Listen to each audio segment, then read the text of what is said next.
कल हमारी बड़ी दीदी हैं, उन्होंने प्रश्न किया था कि वेरिकोज वेन्स में क्या किया जाए। तो हम लोकाचार में देखते हैं जहाँ कोई बंधन होता है, वेरिकोज का मतलब भी कहीं ना कहीं ब्लॉकेज है, बॉडी में कहीं ब्लॉकेज है। ब्लॉकेज मोस्ट प्रोबेबल पैरों में होता है, लोअर एब्डोमेन के नीचे का जो पार्ट होता है, तो उसमें ब्लॉकेज रहता है, इसमें वेरिकोज वेन्स में। अब हम कहीं ना कहीं मानसिक जो प्रॉब्लम है, दैहिक विकारों में अगर हम गिने इसको, तो मन से शुरू होती है ये बीमारी। थायराइड होगा, ये भी इमोशनल बीमारी है। थायराइड होगा तो वेरिकोज वेन्स होने की संभावना रहती है। तो इसको घर की चीज़ों से कैसे खोल सकते हैं? सबसे अव्वल जो आपका हमारा आयुर्वेद कहता है आहार विहार। आहार विहार को बैलेंस कर लेंगे, ऐसी कोई बीमारी नहीं है जो ठीक नहीं हो सके। जैसा कि मैंने पहले भी बताया था, अगर हम गर्म पानी पीते हैं तो 108 तरह की बीमारियां ठीक होती हैं। गर्म पानी कैसा होना चाहिए? इलायची वाला गर्म पानी होना चाहिए, अर्जुन की छाल वाला गर्म पानी होना चाहिए, गिलोय का पानी होना चाहिए। ये 3 तो मेडिकेटेड वाटर हो गए। और इसके साथ साथ में यदि हम भोजन को बिल्कुल त्याग दें, अन्न का त्याग कर दें, तो महज आप अनानास के जूस से और इसमें काफ़ी लाभ पा सकते हैं।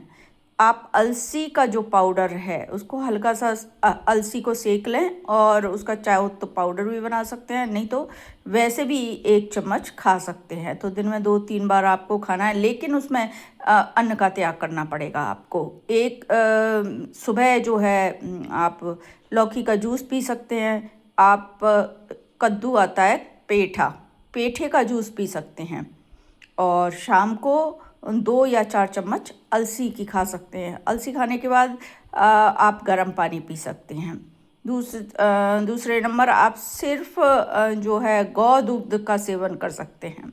अब कई लोग कहते हैं कि साहब हमको तो बहुत कब्ज़ रहती है और लैक्टोजन इंटॉलरेंस, जो कि मॉडर्न मेडिकल वालों ने लोगों को काफ़ी कुछ समझा के रखा है कि भाई इस वजह से और आपको दूध का पाचन नहीं होता है।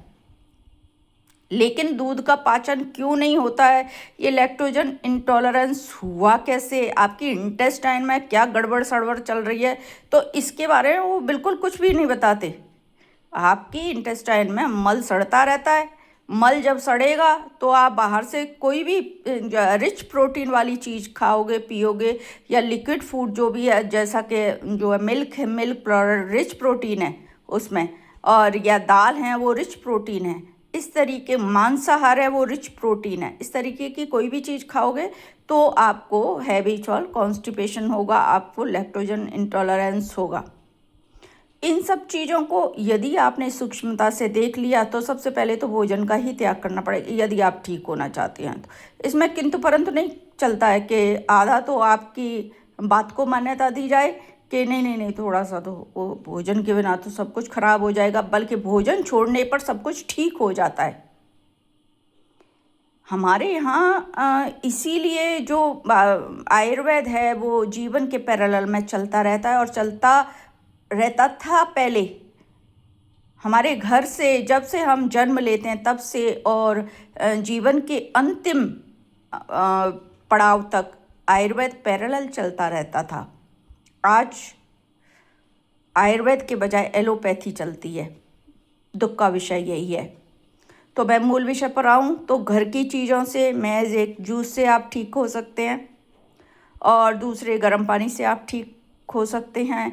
हाँ, आप जो जूस पीते हैं उसमें ऐसा कोई भी जूस नहीं होना चाहिए जिसमें कि आप दूध मिला के उसका सेवन करते हैं। कोई भी फल उसमें दूध मिलाते हैं तो वो विरुद्ध हो जाता है, संयोग विरुद्ध हो जाता है। जैसे लोग आमतौर पर आमरस बनाते हैं तो आम में दूध मिला लेते हैं। बेलपत्र का जूस पीते हैं तो बेल में जूस मिला लेते हैं, दूध मिला लेते हैं, सॉरी। तो इस तरीके से अगर आप जो फलों का प्रयोग करते हैं तो वो आपके लिए फूड पॉइजनिंग का कारण बनता है और आपकी तबीयत को ज़्यादा से ज़्यादा ख़राब कर सकता है। आपको हाइपर एसिडिटी करेगा, आपको ब्लॉकेज करेगा, आपको कुछ भी प्रॉब्लम इंटेस्टाइन गट से संबंधित इंडाइजेशन वगैरह है, तो ये सारी चीज़ें आपको क्रिएट करेगा ही करेगा। जब तक बच रहे हैं तब तक बच रहे हैं, नहीं तो आपको रियूमेटॉइड अर्थराइटिस भी करेगा और आपको हार्ट डिजीज़ भी करेगा, लिवर फेलियर भी करेगा। ये सारी चीज़ें हैं जो आप अगर विरोधी जो भी भोजन करते हैं, विरोधी आहार लेते हैं, तो उस जो बीमारी है तमाम तरह की, उसका ग्रास आपको बनना ही पड़ता है।